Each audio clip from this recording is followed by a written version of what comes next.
Pride and Prejudice, Chapter 57. The discomposure of spirits which this extraordinary visit threw Elizabeth into could not be easily overcome, nor could she for many hours learn to think of it less than incessantly.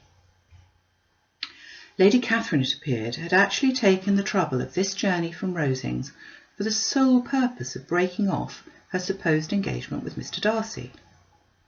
It was a rational scheme, to be sure, but from what the report of their engagement could originate, Elizabeth was at a loss to imagine, till she recollected that his being the intimate friend of Bingley, and her being the sister of Jane, was enough at a time when the expectation of one wedding made everybody eager for another, to supply the idea.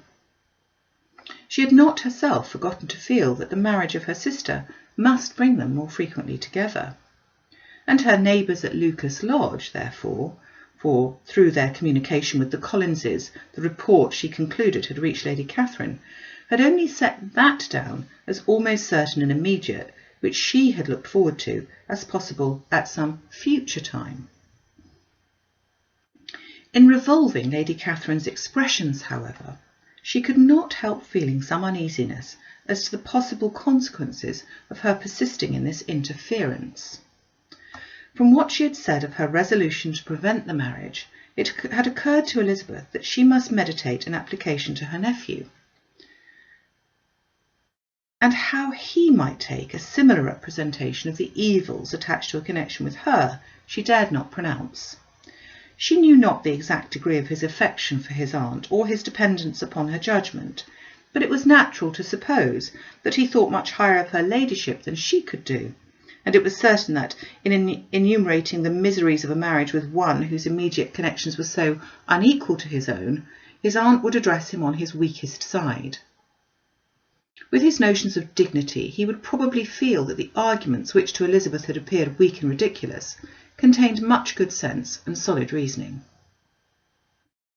If he had been wavering before as to what he should do, which had often seemed likely, the advice and entreaty of so near a relation might settle every doubt, and determined him at once to be as happy as dignity unblemished could make him. In that case he would return no more. Lady Catherine might see him on her way through town, and his engagement to Bingley of coming again to Netherfield must give way. If, therefore, an excuse for not keeping his promise should come to his friend within a few days, she added, I shall know how to understand it. I shall then give over every expectation, every wish of his constancy.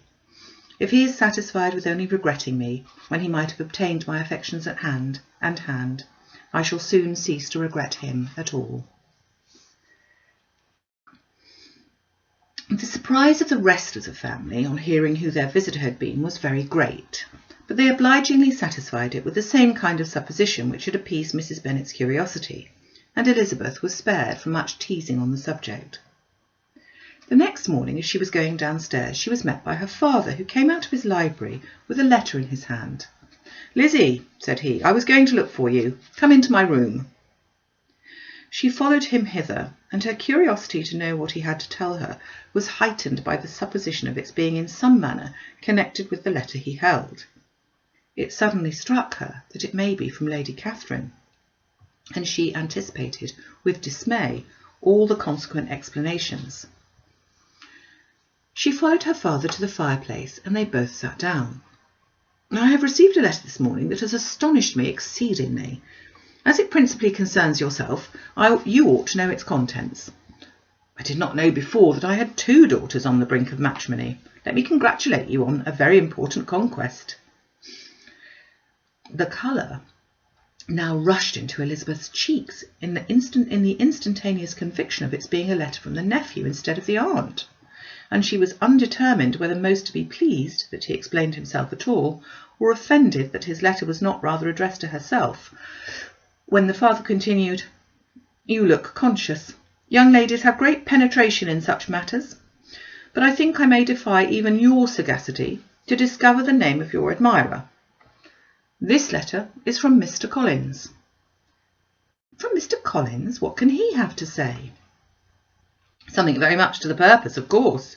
He begins with congratulations on the approaching nuptials of my eldest daughter, of which it seems he's been told by some of the good-natured, gossiping Lucases.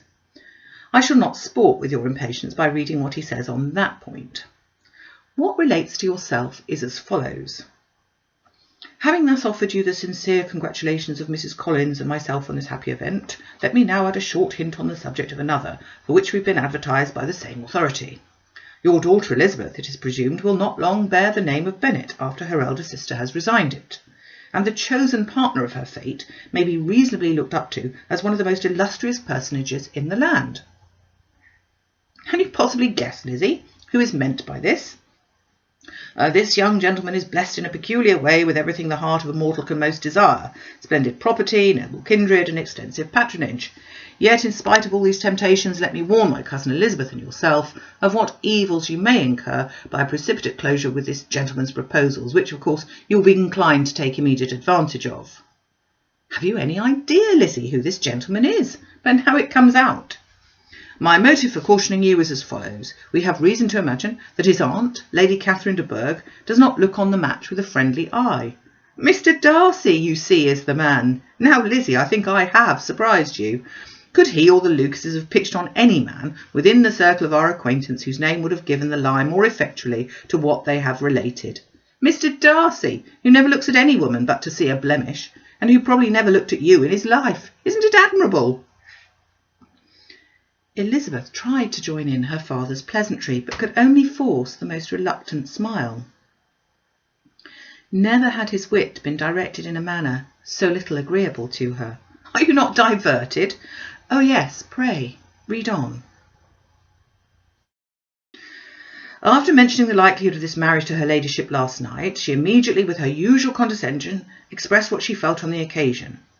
When it became apparent that on the score of some family objections on the part of my cousin, she would never give her consent to what she termed so disgraceful a match, I thought it my duty to give the speediest intelligence of this to my cousin, that she and her noble admirer may be aware of what they are about, and not run hastily into a marriage which has not been properly sanctioned.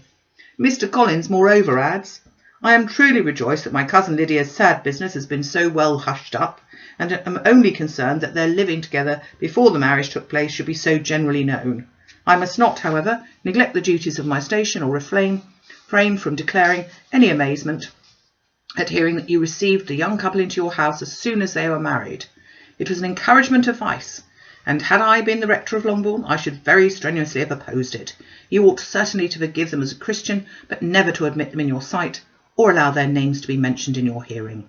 That is his notion of Christian forgiveness. The rest of his letter is only about dear Charlotte's situation, and his expectation of a young olive branch. But, Lizzie, you look as if you did not enjoy it. You're not going to be missish about it, I hope, and pretend to be affronted by an idle report. For what do we live but to make sport for our neighbours, and laugh at them in our turn? Oh, cried Elizabeth, I am excessively diverted, but it is so strange. Yes, that is what makes it amusing. Had they fixed on any other man, it would have been nothing, but his perfect indifference and your pointed dislike make it so delightfully absurd. Much as I abominate writing, I would not give Mr. Collins's correspondence for any consideration. Nay, when I read a letter of his, I cannot help giving him the preference even over Wickham, much as I value the impudence and hypocrisy of my son-in-law. And pray, Lizzie, what said Lady Catherine about this report? Did she call to refuse her consent? To this question his daughter replied only with a laugh, and as it had been asked without the least suspicion, she was not distressed by his repeating it. Elizabeth had never been more at a loss to make her feelings appear what they were not. It was necessary to laugh when she would rather have cried.